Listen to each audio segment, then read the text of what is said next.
These are the answers to the Algebra Regents June 2016 short response. In question number 25, given that the f of x equals 2x plus 1, find the g of x if the g of x equals this stuff. So all that you want to do, it tells you that the f of x is 2x plus 1. We need to sub that in where the f of x is. So when we sub it in, it looks like this. Now, in this year, the June 2016, for the Regents, they actually took just this as an answer. All right, just by subbing it in there and showing that you subbed it in, they actually just took that as an answer because technically that is correct.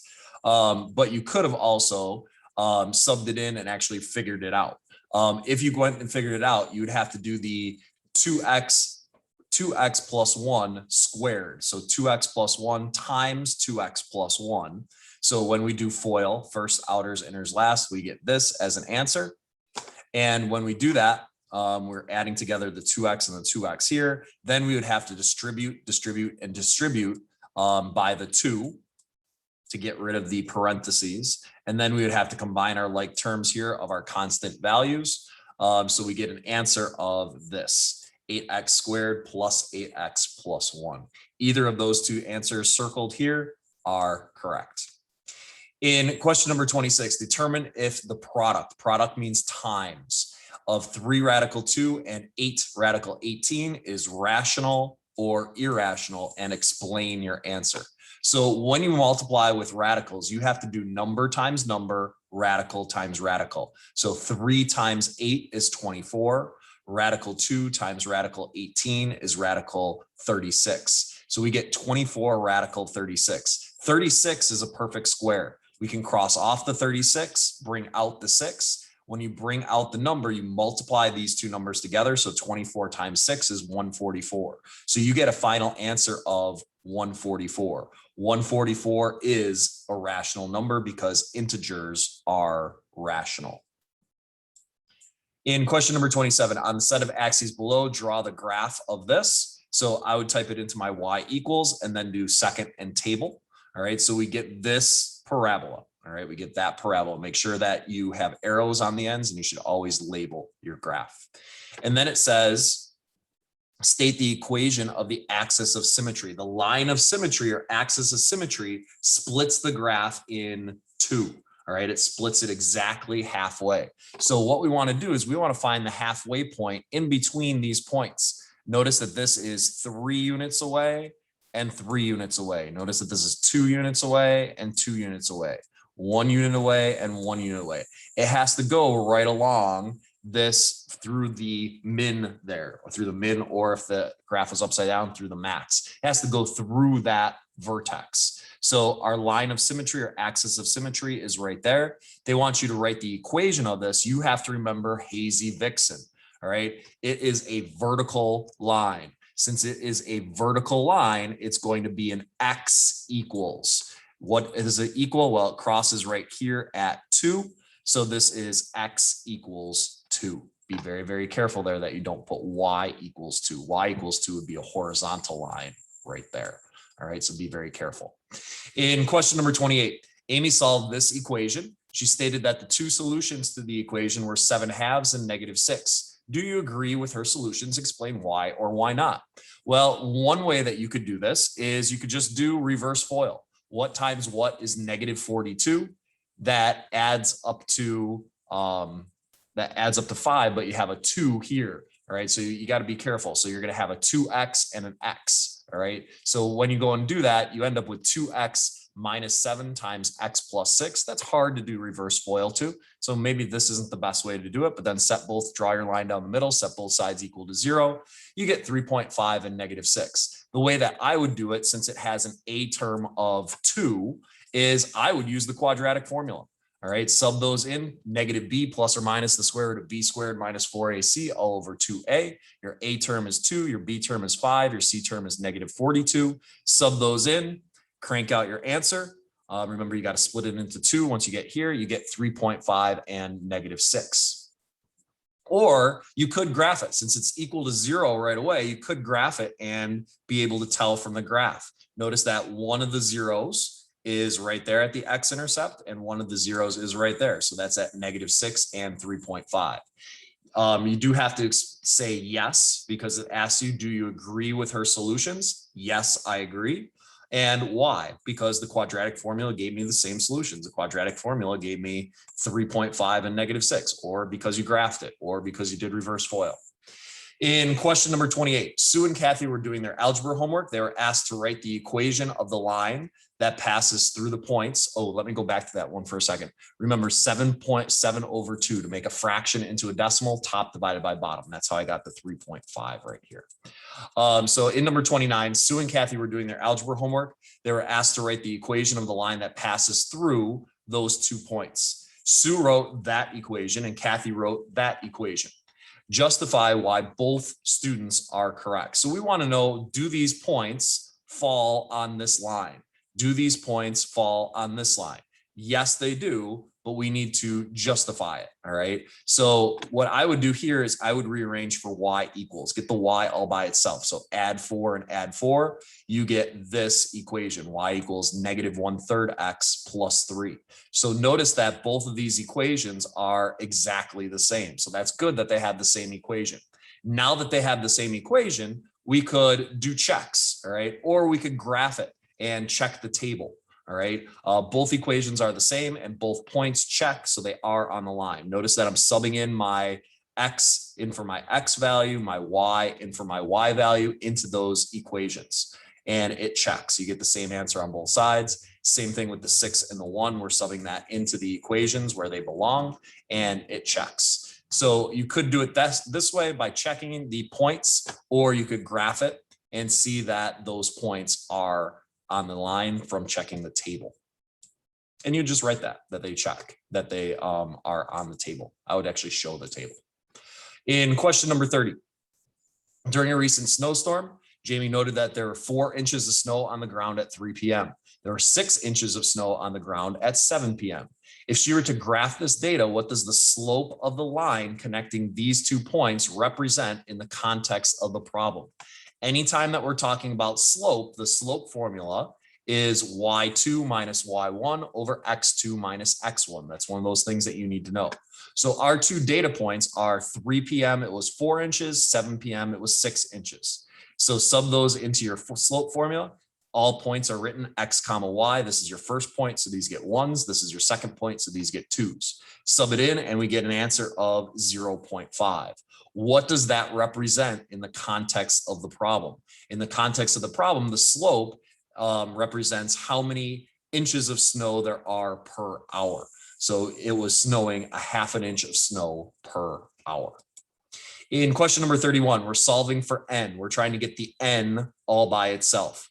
In this formula, to get the n all by itself, the first thing that we need to do is distribute and distribute to get rid of those parentheses. We're trying to get this n all by itself, so we would do plus 360 and plus 360. You can't add together s plus 360, so s plus 360 is just s plus 360 equals 180 n. This is really 180 times n. So we would divide by 180, divide by 180, divide by 180, and you get s divided by 180 plus 2 equals n. Could you have left it as this? Yes, you could have. All right, you could have left it as xs plus 360 all over 180. All right, you could have also left it like that, equals n. In question number 32, the equation is graphed below. Also graphed is the g of x, which is a translation. All right, the result of a translation. So determine the equation of the g of x. So they give you f of x, which is this one, the higher one. They want to know the equation of this one. They're telling you that it's a translation. Remember, a translation slides a picture. So how did we get from here to here? Well, I would look right here. We're going down 1, 2, 3, 4. So we're doing a translation of down 4. Since it's a translation of down 4, we have to subtract 4 from the equation. All right, a translation down 4, subtracting 4 from the entire equation makes it go down 4. So this is our new equation. Notice that you did have to write that and explain. In question number 33, the height in feet of an object dropped from a building after t seconds is given that by that equation. How many feet did the object fall between 1 and 2 seconds after it was dropped? Type that equation into your y equals and look at the table. At 1 second, when we look at the table, it's at 128 feet. At 2 seconds, it was at 80 feet. So how far did it fall in between 1 and 2 seconds? Well, 128 minus 80 gives you 48 feet. Determine algebraically how many seconds it will take for the object to reach the ground.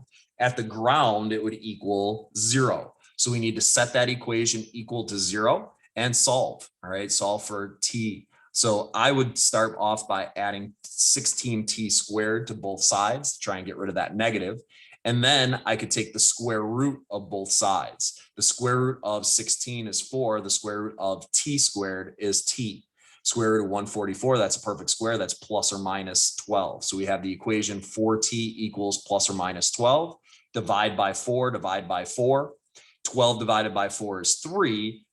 Negative 12 divided by 4 is negative 3. Can you have negative time? No. So you would reject the negative time. So your answer is 3 seconds. You could also use the quadratic formula there and reject the negative again, and you'd get an answer of 3. In question number 34, the sum of two numbers, x and y, is more than 8. When you double x and add it to y, the sum is 14. So looking at those two equations, all right, the sum of two numbers, x plus y, we're adding them together. Sum means to add. So we're adding them together is more than 8, so greater than 8. When you double x, so double means times 2, so 2x, and add it to y plus y, it's less than symbol, 14. So there's my two equations. What you need to do is you need to rearrange both of them for y equals and then graph them. So when we have this first equation, we would do minus x. So we have y is greater than negative x plus 8. That is this line right here. You could type that into your y equals and do second and table to find the points. Or you could start off at positive 8 and go down 1 over 1, down 1 over 1, down 1 over 1. Notice that it is a dotted line and we're shading above because it's greater than. Greater than is up above. It wouldn't be a solid line because it doesn't have the or equal to. For the second equation, we would subtract 2x and subtract 2x to get the y all by itself. We end up with this. Y is less than negative 2x plus 14. So we could start off with a y-intercept of 14 and go down 2 over 1, down 2 over 1, dotted line shading below. I would just type your value. I would just type those into y equals and do second and table and find the exact points. Kai says that the point 6, 2 is a solution. Determine if he is correct and explain your reasoning. 6, 2. So starting at 0, 0, we go over to 6, up to 2. We're looking at this purple dot right there. So he's saying where the two lines cross is a solution. Is it? No, it's not. It's not. He is not correct. 6, 2 is on the dotted line and therefore not in the solution set. In order for it to be a solution, it would have to be in the double shaded area, and it could not be on these dotted lines. Remember, dotted lines don't include the points on that line. If they were both or equal to's, yes, they would be. All right. And yes, that would be a point if they're both solid lines. In number 35, an airplane leaves New York City headed towards Los Angeles. As it climbs, the plane gradually increases its speed until it reaches cruising altitude, at which time it maintains a constant speed for several hours as it stays at cruising altitude. After flying for 32 minutes, the plane reaches cruising altitude and has flown 192 miles. So at 32 minutes, it's gone 192 miles. After flying for a total of 92 minutes, the plane has flown 762 miles. Determine the speed of the plane at cruising altitude. So again, slope formula. We're looking for the rate. All right. Anytime that you're looking for a rate, the slope formula is your rate or rate of change. So you have 32 minutes and 192 miles. That's our first point. 92 minutes and 762 is our second point. Sub them into the slope formula. We get 9.5 miles per minute when we do the slope formula. You could have also just done 570 miles in 1 hour. All right. And then divided by 60 to get the number of minutes. All right. They flew, if you do subtract those two amounts of miles and then subtract the minutes, you see that they flew for 1 hour or 60 minutes at the cruising altitude. In the second part, write an equation to represent the number of miles that it's flown. So all that you have to do, this is your rate. It's y equals 9.5x. That's all that it is. Again, you do have to use y and x because they give you those letters.